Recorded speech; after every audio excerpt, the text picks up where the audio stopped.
La dernière interview de Rob Reiner a ému tout le monde aux larmes. Rob Reiner, de son vrai nom Robert Norman Reiner, est né le 6 mars 1947 dans le Bronx, à New York. Il a grandi dans une famille où la comédie, le spectacle et l'art de raconter des histoires faisaient une partie intégrante de la vie.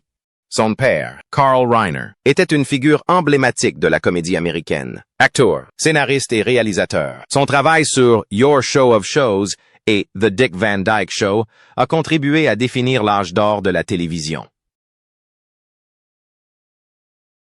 Sa mère, Estelle Reiner, était une actrice et chanteuse dotée d'un sens du comique impeccable.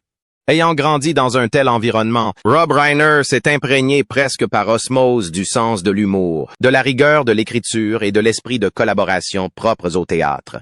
Il a ensuite étudié le cinéma à l'UCLA, où son intérêt pour la réalisation et la narration s'est concrétisé. Bien qu'il ait d'abord acquis une certaine notoriété en tant qu'acteur, il est apparu très tôt que ses ambitions dépassaient largement le simple rôle devant la caméra.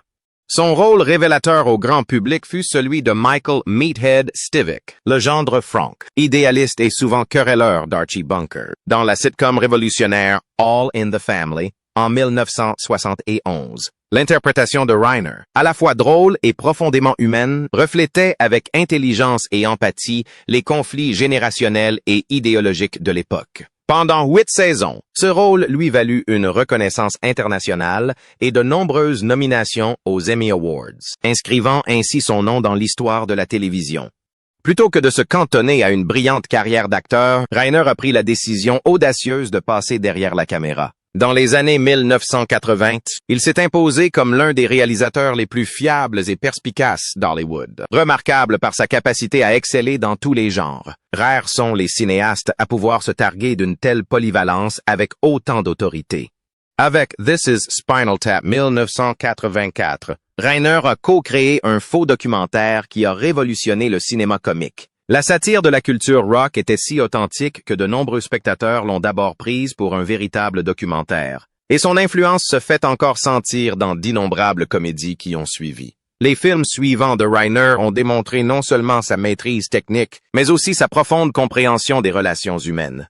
Avec The Sure Thing, 1985 et Stand By Me, 1986, Reiner a révélé sa sensibilité aux récits d'apprentissage, mêlant humour et sincérité émotionnelle. Stand By Me, adapté d'une nouvelle de Stephen King, demeure l'un des films les plus appréciés sur l'amitié, le deuil et la fragilité de la transition entre l'enfance et l'âge adulte. Sa popularité durable témoigne du talent de Reiner pour obtenir des interprétations authentiques et ancrer les moments cinématographiques dans une émotion sincère. À la fin des années 1980, et au début des années 1990, Reiner a atteint un sommet créatif rarement égalé par les réalisateurs. A Princess Bride, 1987, est devenu un conte de fées intemporel, apprécié pour son esprit, son romantisme et sa sincérité, séduisant autant les enfants que les adultes. Quand Harry rencontre Sally, 1989, a redéfini la comédie romantique moderne, offrant des dialogues percutants, un réalisme émotionnel saisissant et des interprétations inoubliables qui résonnent encore des décennies plus tard. Avec Misery 1990, Reiner a prouvé sa maîtrise du suspense et de l'horreur psychologique, offrant à Kathy Bates une performance oscarisée. Il a ensuite réalisé Des Hommes d'honneur, 1992. Un drame judiciaire mêlant complexité morale et dialogue percutant, devenu une œuvre culturelle majeure. Au-delà de ses succès artistiques, Rob Reiner a été une figure publique influente et engagée. Il a utilisé sa notoriété pour défendre les causes qui lui tiennent à cœur, notamment l'éducation, la santé publique et l'engagement civique. Si son militantisme politique a parfois suscité la controverse, il témoigne d'un engagement de toujours à s'exprimer avec franchise et passion, à l'image du personnage qu'il a fait connaître dans la série All in the Family. Qu'on l'admire ou qu'on le critique, Reiner n'a jamais hésité à exprimer ses convictions. La vie personnelle de Rob Reiner a été aussi riche et passionnante que sa brillante carrière à Hollywood. En 1971, il épouse la talentueuse actrice et réalisatrice Penny Marshall, une union qui réunit deux figures emblématiques du monde du spectacle. Dévoué à la vie de famille, Reiner adopte la fille de Marshall issue d'un précédent mariage, l'actrice Tracy Reiner, l'accueillant comme sa propre fille et créant ainsi une famille recomposée empreinte d'amour et d'énergie artistique.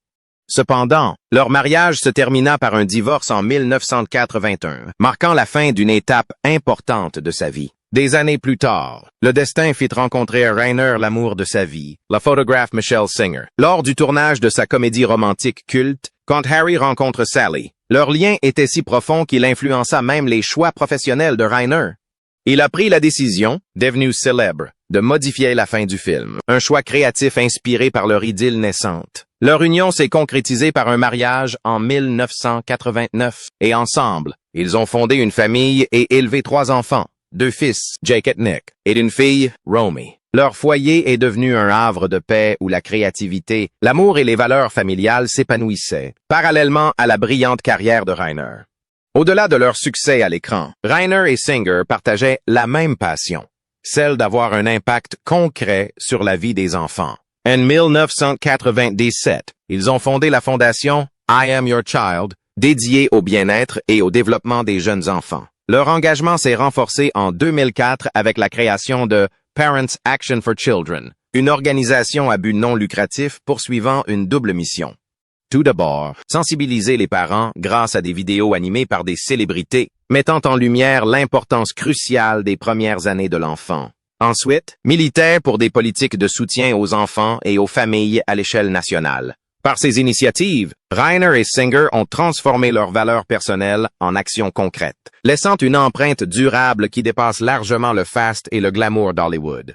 Rob Reiner, le légendaire acteur, réalisateur, producteur et militant, s'est prêté à ce qui allait devenir sa dernière interview, un moment qui allait profondément ému journalistes, fans et collègues. Reconnu pour son esprit mordant, sa profonde compréhension de la nature humaine et son talent rare pour allier humour et sensibilité, Reiner a abordé cet entretien avec une sincérité hors du commun. « J'ai toujours cru que les histoires ont le pouvoir de changer les gens », a-t-il déclaré d'une voix posée, empreinte d'une douce introspection. Qu'il s'agisse d'un rire, d'une larme ou d'un moment de compréhension, le cinéma et l'art de raconter des histoires tissent des liens entre les cœurs. Même à un âge avancé, le regard de Reiner pétillait de la même curiosité et de la même compassion qui l'avaient poussé à créer certains des films les plus mémorables de l'histoire d'Hollywood. La conversation a débuté sur un ton léger, avec des anecdotes de l'époque où il jouait dans la série All in the Family, où il incarnait avec brio le personnage de Michael Meathead Stivix. « J'étais juste un gamin qui cherchait sa voie à la télévision nationale. » a Reiner. Je n'imaginais pas que mon personnage deviendrait une telle référence culturelle. Pourtant, au fil de l'interview, il est devenu évident qu'il s'agissait de bien plus qu'une simple rétrospective d'une carrière légendaire.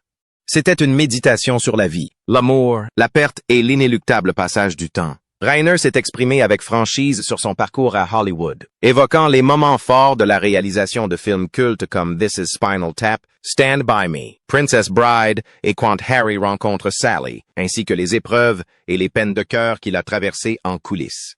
Un moment en particulier a fait couler des larmes aux personnes présentes. Reiner a évoqué sa famille, celle qui avait toujours été son point d'ancrage dans le chaos d'Hollywood. « La famille, c'est tout », a-t-il déclaré, la voix chargée d'émotion. « J'ai aimé, j'ai perdu et j'ai appris davantage de mes échecs que de mes réussites. Mes enfants, mes conjoints, mes amis, ils sont le cœur de ma vie. Sans eux, tout le reste me paraît vide. » Il a évoqué la joie d'être père et le lien profond qui l'unissait à ses enfants, notamment l'admiration immense qu'il portait à sa fille Tracy Reiner, qu'il avait adoptée lors de son mariage avec Penny Marshall. Il a également partagé de précieux souvenirs avec sa défunte épouse, dont l'influence se faisait encore sentir dans ses choix personnels et professionnels. Reiner a aussi profité de cet entretien pour revenir sur sa carrière de cinéaste, insistant sur l'importance de l'authenticité et de la vérité émotionnelle. « Quand je réalise, je veux que le public ressente quelque chose », a-t-il expliqué. Il ne s'agit pas de grands gestes ni de décors somptueux. Il s'agit de saisir la vérité de l'expérience humaine. C'est ce qui donne à une histoire sa pérennité. C'est ce qui la rend intemporelle. Il se souvenait des difficultés à concilier les impératifs commerciaux et l'intégrité artistique. Du combat pour donner vie à des idées visionnaires dans un secteur qui privilégie souvent le profit au détriment du fond.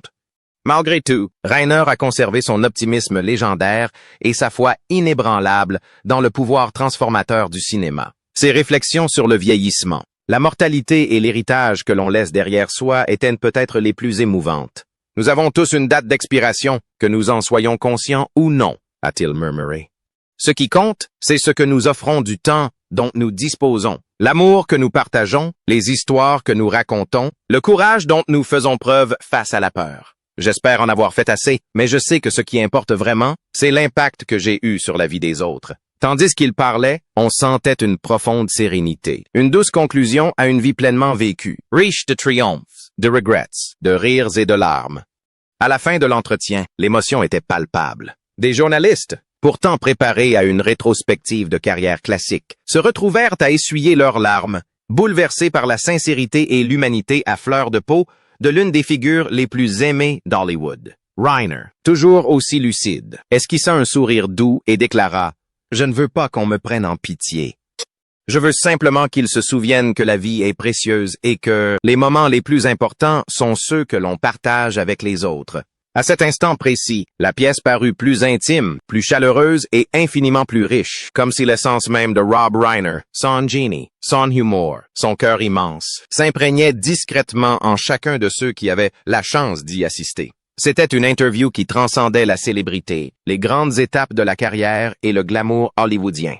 Ce fut une leçon magistrale de réflexion, d'humilité et d'expérience humaine, laissant à tous les participants un profond sentiment de gratitude et d'admiration. Les derniers mots de Rob Reiner résonnèrent de longtemps après l'arrêt des caméras, témoignant d'une vie vécue pleinement, avec passion et une intégrité sans faille. Racontez les histoires que vous devez raconter. Conclude-t-il.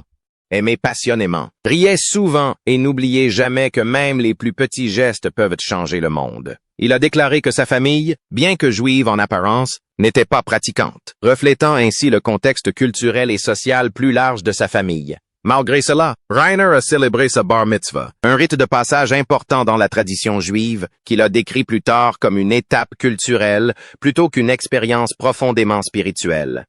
Son père, Carl Reiner, figure emblématique de la comédie et de la télévision, avait lui-même reconnu s'être progressivement tourné vers l'athéisme, notamment face à l'ampleur de l'Holocauste et à ses implications pour la foi. Cette reconnaissance sincère du doute et de l'incrédulité au sein de la famille a probablement influencé la vision du monde de Rob Reiner. Le 13 janvier 2012, lors de l'émission Real Time with Bill Maher, Reiner s'est déclaré ouvertement sans appartenance religieuse et athée, exposant une philosophie fondée sur le scepticisme et la raison plutôt que sur la tradition. Pourtant, son rejet des religions organisées ne l'empêchait pas de s'intéresser aux idées spirituelles hors des cadres conventionnels, ni de les apprécier. Reiner manifestait un intérêt sincère pour le bouddhisme, soulignant que certains concepts bouddhistes de pleine conscience, de compassion et d'introspection résonnaient en lui. Cette approche nuancée soulignait l'effort constant de Reiner pour concilier morale personnelle, recherche philosophique et héritage culturel, sans pour autant adhérer à un dogme. Tragiquement, le dernier chapitre de la vie de Reiner fut marqué par une violence inouïe. Le 14 décembre 2025, vers 15h30, les pompiers de Los Angeles ont annoncé la découverte des corps de 2 personnes au domicile de Reiner et Michelle Singer, à Brentwood, Los Angeles. Les victimes ont été identifiées comme étant Reiner, âge de 78 ans, et son épouse, Michelle, âgée de 68 ans. De hauts responsables des forces de l'ordre ont confirmé que les 2 victimes avaient été poignardées et que leur décès avait été immédiatement considéré comme des homicides, déclenchant une enquête criminelle. Selon les informations recueillies, leur fille, Romy Reiner, a découvert les corps, aggravant la tragédie pour la famille. La nouvelle a provoqué une onde de choc à Hollywood et au-delà, tandis que fans et collègues pleuraient la disparition soudaine et violente de 2 personnalités très appréciées. La disparition de Rob Reiner marque non seulement la fin d'une carrière remarquable dans le cinéma et l'activisme, mais laisse également un vide immense dans la vie de ceux qui le connaissaient personnellement et professionnellement. Les circonstances de sa mort et de celle de Michelle font toujours l'objet d'une enquête, jetant une ombre sur une vie caractérisée par la créativité, la compassion et une expression authentique de soi.